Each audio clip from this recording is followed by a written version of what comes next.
नहीं, ऐसे कोई रूल्स रेगुलेशन नहीं है, ये हमारे दिमाग का फितूर है कि हम बीच पे जाएंगे तो हमें ये पहनना है, हम यहाँ जाएंगे क्योंकि वो सब कर रहे हैं, हम सब नहीं है। अल्लाह ने हमें ईमान क्यों दिया है? ताकि हम सब ना रहे, हम दिखाई दे लोगों की कि ये ईमान वाले हैं, ये अल्लाह को, अल्लाह के हुक्मों को फॉलो करने वाले हैं, ये रसूल अल्लाह सल्लल्लाहु अलैहि वसल्लम की सुन्नतों को पकड़ के रखने वाले हैं, ये आम इंसान नहीं है। हमें अल्लाह का कितना सबसे पहले शुक्र करना चाहिए कि हमें ईमान वाले घर में पैदा किया। आप सोचिए अगर हम ईमान वाले घर में नहीं होते तो हमारा क्या बनता? एक अलग जगह रहना और अल्लाह के बारे में जानना और सारे नबियों के बारे में जानना, रसूल अल्लाह सल्लल्लाहु अलैहि वसल्लम के बारे में जानना मुश्किल है ना। वो कनेक्शन होना अचानक से मुश्किल हो जाता है ना। बचपन से जो चीज़ चलती तो आपके दिल में एक लगी रहती है कि हाँ मेरा एक कनेक्शन है, तो ये बहुत मुश्किल चीज़ होती है। तो मैं हमेशा ये कहती हूँ कि हमें सबसे पहले अल्लाह का, अगर हम 2 रकात शुक्राना पढ़ते तो हम अल्लाह का पहले शुक्र करें कि अल्लाह आपने हमें एक ईमान वाले घर में पैदा हुआ। बहुत जगह पे जब पहले मेरी बात होती थी तो लोग पूछते हैं ना कि मुस्लिम्स ऐसे क्यों करते हैं, डिफरेंस एक बात के लिए, झगड़े के लिए नहीं, ऑफ कोर्स एक बात के लिए। तो मुझे ना एक मेरे दोस्त ने जो गैर ईमान वाला था, उसने मुझे कहा कि सना तुम ना इस्लाम के बारे में ऐसा इसके लिए बात करती हो बिकॉज तुम मुस्लिम हो, तो तुम्हारी फीलिंग्स अलग है।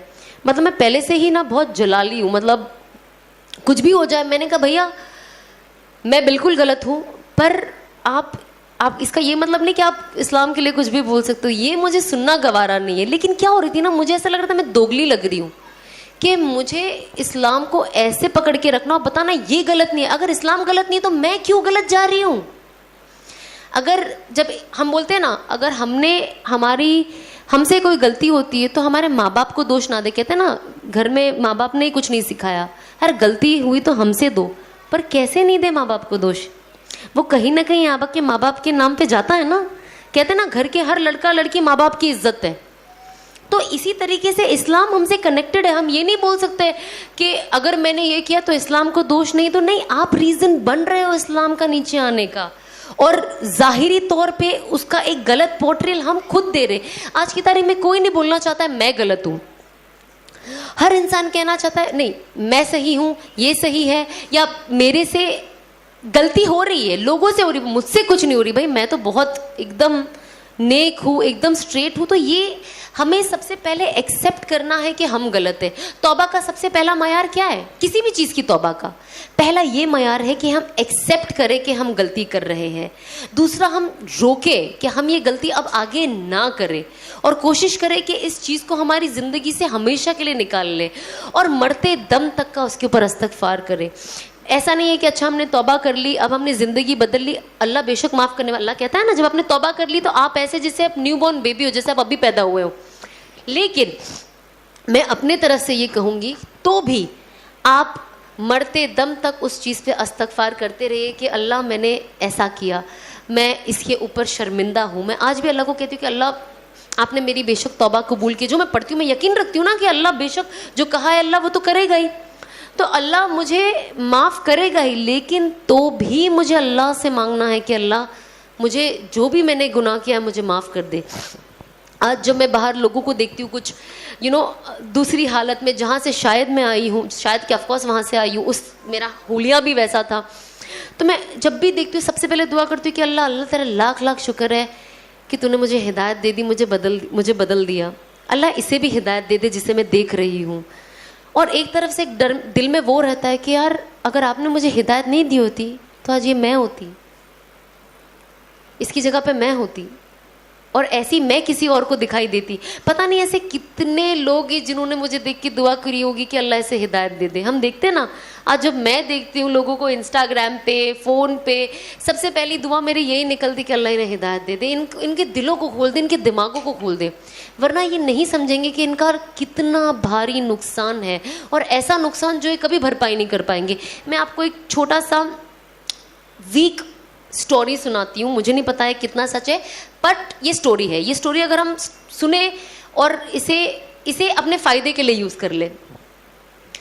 एक वक्त एक बुज़ुर्ग, एक शख्स कब्रिस्तान से गुज़र रहा था, तो अंदर एक कब्र से आवाज़ आई एक बुजुर्ग की, तो वो उसे सुन पाया। तो उसने वो उनसे बात की, तो उन्होंने बोला अरे आप अंदर जैसे कितने वक्त से क्या, जो भी उनके बीच में बातें हुई, तो उन्होंने बोला कि मैं जब अंदर आया मैं नेक अमाल के साथ आया हूँ, तो ऑफ कोर्स मेरे अंदर मुझे बहुत राहत है। तो जब फरिश्तों ने आके मुझे अंदर पूछा कि आप क्या करना चाहेंगे, यू नो क्योंकि आपने कितनी अच्छी ज़िंदगी दी, तो आपको ऑप्शन आप क्या करना चाहेंगे, तो उन्होंने कहा कि जब तक क़यामत नहीं आती मुझे कुरान शरीफ पढ़ने का मौका मिल जाए। तो उन्होंने वो लड़के को कहा कि मैं जब से अंदर हूँ, जब से मेरी मौत हुई है और अब तक मैंने 70,000 कुरान शरीफ मुकम्मल कर लिया है पढ़कर। मैं आपको वो पूरा का पूरा 70,000 कुरान शरीफ दूंगा, सिर्फ आप एक बार मेरे लिए सुभान अल्लाह बोल दे।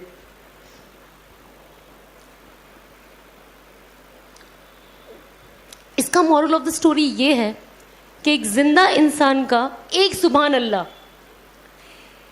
जो अपने एंड तक पहुंच चुका है, उसके 70,000 कुरान शरीफ के ऊपर, आप समझ रहे हो हम पढ़ सकते 70,000 कुरान शरीफ? आई डोंट थिंक सो, बहुत मुश्किल है। इमेजिन। तो इससे हमें ये सबक मिलता है कि हम एक सुभान अल्लाह, एक अल्हम्दुलिल्लाह, इसको फॉर ग्रांटेड ना लें। हर चीज़ में सुभान अल्लाह बोले, हर चीज़ में अल्हम्दुलिल्लाह बोले, हर चीज़ में अस्तगफार करें। हर वक्त मैं कोशिश करती हूँ कि मैं जब भी बात ना करूँ, मैं एटलीस्ट तस्बीह पढ़ती रहूँ। खुदा ना खास्ता मेरी मौत आ जाए, हम तो कोशिश ही करते कि ला इलाहा इल्लल्लाह मुहम्मदुर रसूलुल्लाह सल्लल्लाहु अलैहि वसल्लम पे मौत आए। खुदा ना खास्ता ये ना हो तो एटलीस्ट मेरा जिक्र तो चल रहा है, कुछ तो चल रहा है। जब मेरे लब पे जिक्र ही नहीं होगा तो मौत कलमे पे कैसे आएगी? सिर्फ मैं 5 वक्त की नमाज पढ़ूंगी, वजीफे पढ़ूंगी, बाकी पूरा वक्त फिजूल की गपशप में मैं वेस्ट करूंगी, तो मैं मरूंगी तो मैं कलमा कैसे आएगा मेरी जुबान पे?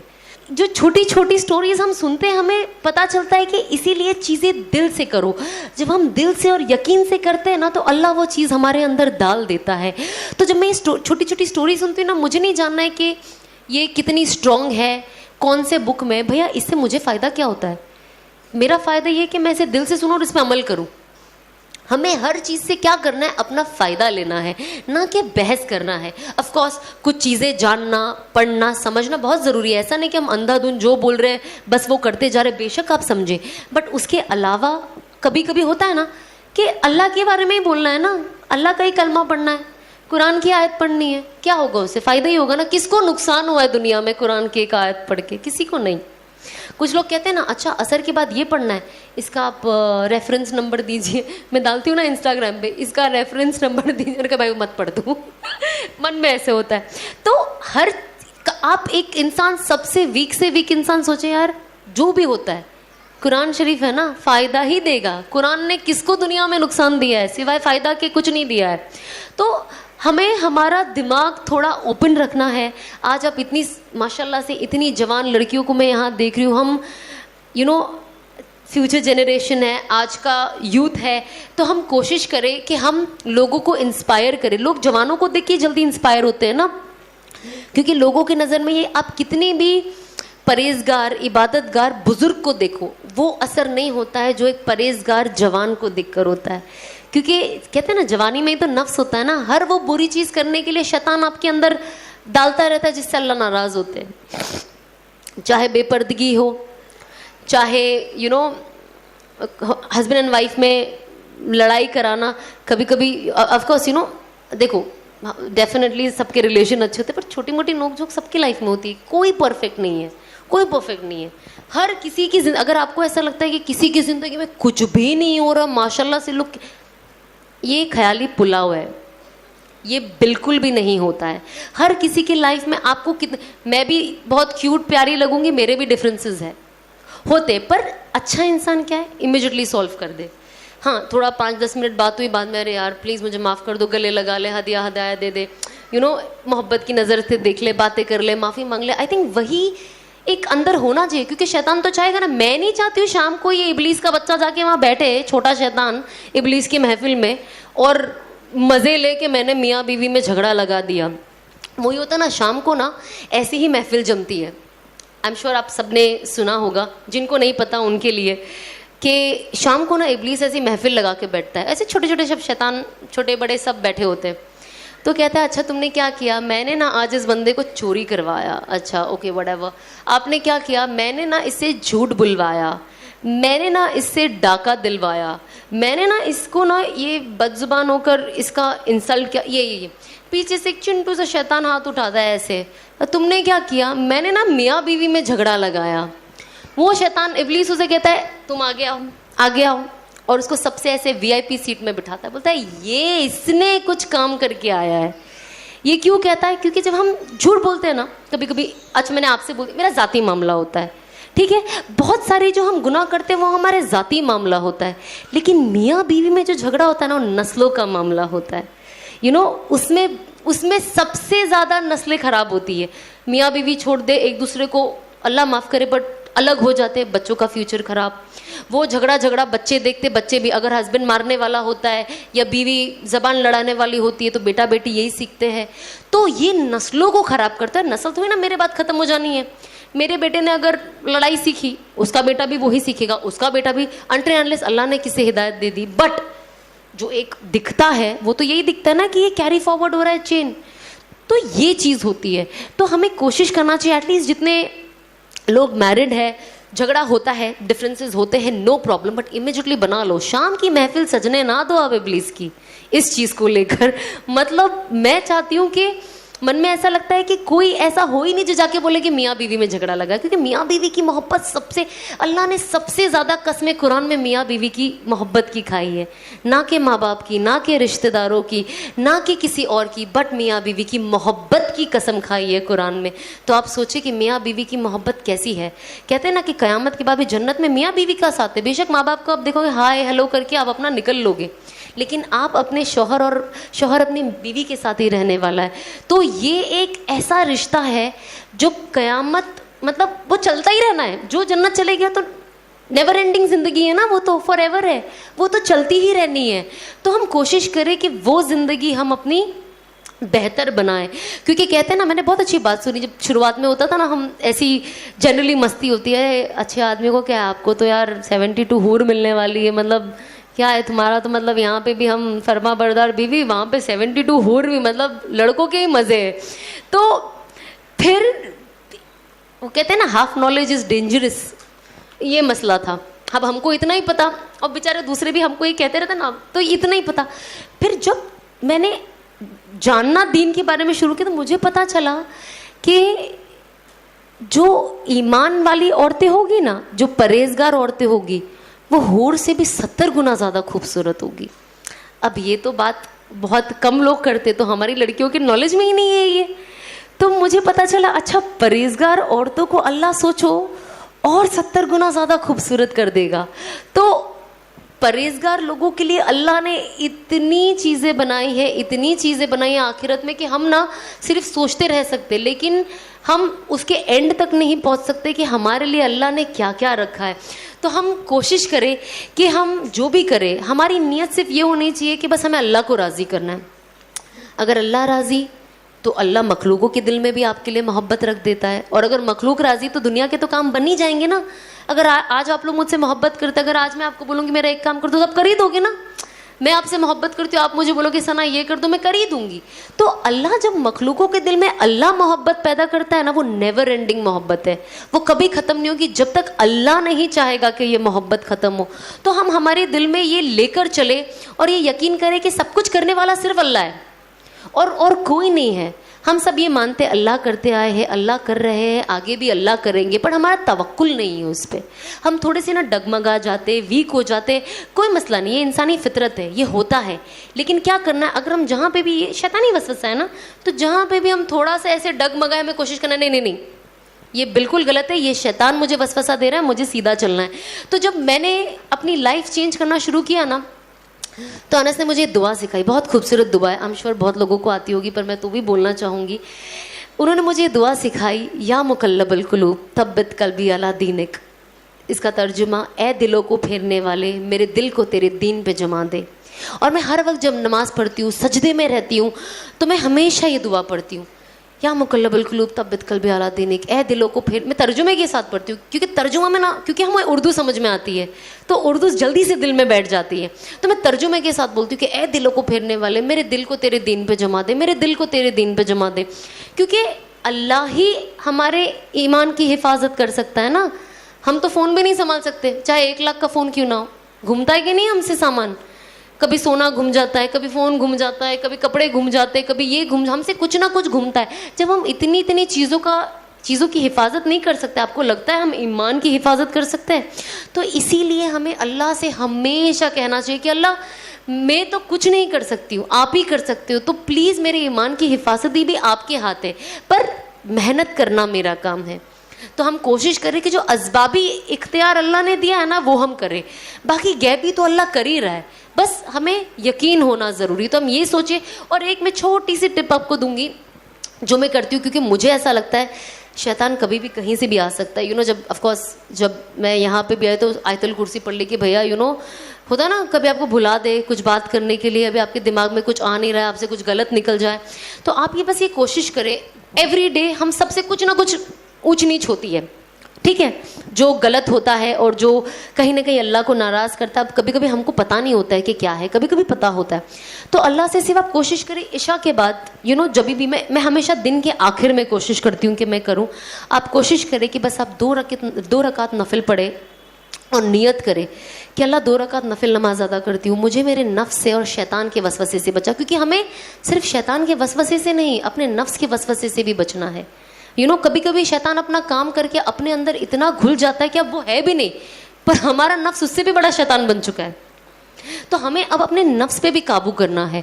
तो हम कोशिश करें कि 2 रकात नफिल इस नियत से पढ़े कि अल्लाह हमें इन सारी चीज़ों से हिफाजत हमारी हिफाजत करे। जैसे हम कहते हैं ना कि अगर काला जादू से और लोगों की नज़र से और इन सब से बचना है तो सूरा फलक पढ़े, सूरा नास पढ़े, सूरा मंजिल, हर चीज़ के लिए कुछ ना कुछ पढ़ाई है ना।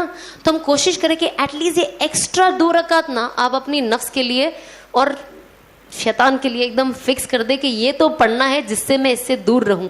और बस आप कोशिश करें कि हर वक्त आप नमाज जितना वक्त पे पढ़े। क्योंकि कहते हैं ना कि जब इंसान जोहर आप असर के बाद भी पढ़ लो तो अल्लाह उसका क्या कहते हैं फ़ायदा दे ही देता है, पर उसकी बरकत है ना वो नहीं मिलती है ना। सवाब मिल जाता है, बरकतें नहीं मिलती है।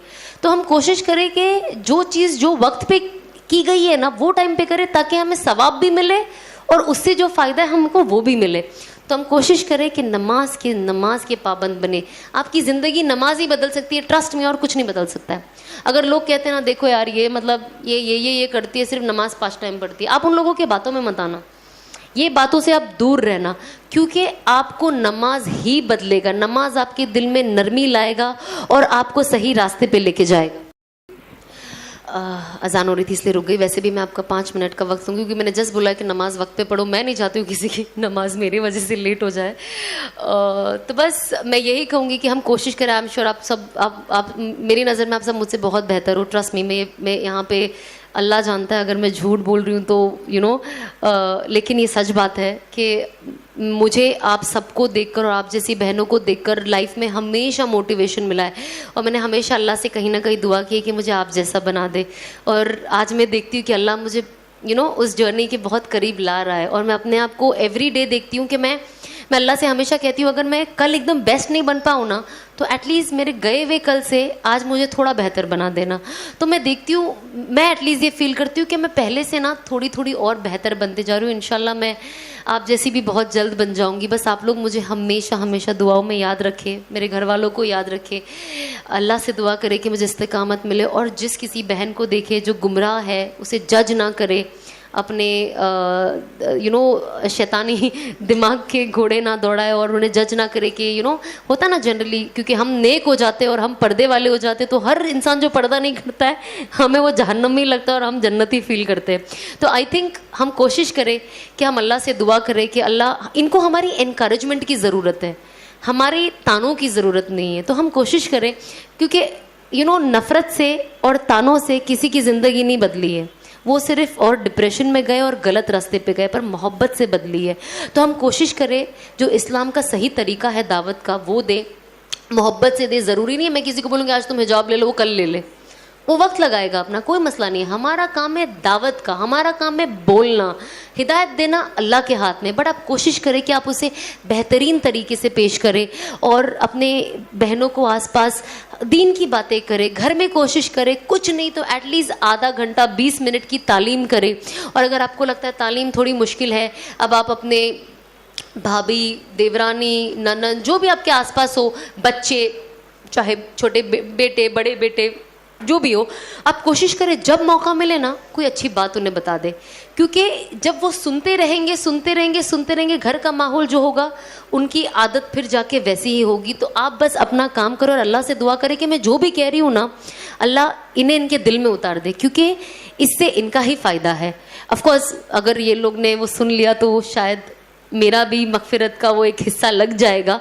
बस दीन की दावत हमारा मकसद होना चाहिए हर तरीके से, क्योंकि हर मुसलमान का फ़र्ज़ है दावत देना और इस्लाम को इस हर चीज़ को आगे बढ़ाना। तो बस आप कोशिश करें, मैं भी कोशिश कर रही हूँ, मैं भी सीख रही हूँ। अगर आज की कोई बात में आपको कोई चीज़ बुरी लगी हो, गलत लगी हो, तो प्लीज़ मुझे माफ़ कर दे। और बस जज़ाकल्लाह खैर, आप लोगों को मिलके बहुत खुशी से ज़्यादा दिल में सुकून महसूस हुआ है। तो बस इंशाल्लाह अल्लाह ने चाहा तो हम वापस ज़रूर मिलेंगे। अस्सलाम वालेकुम। जी, अस्सलाम वालेकुम।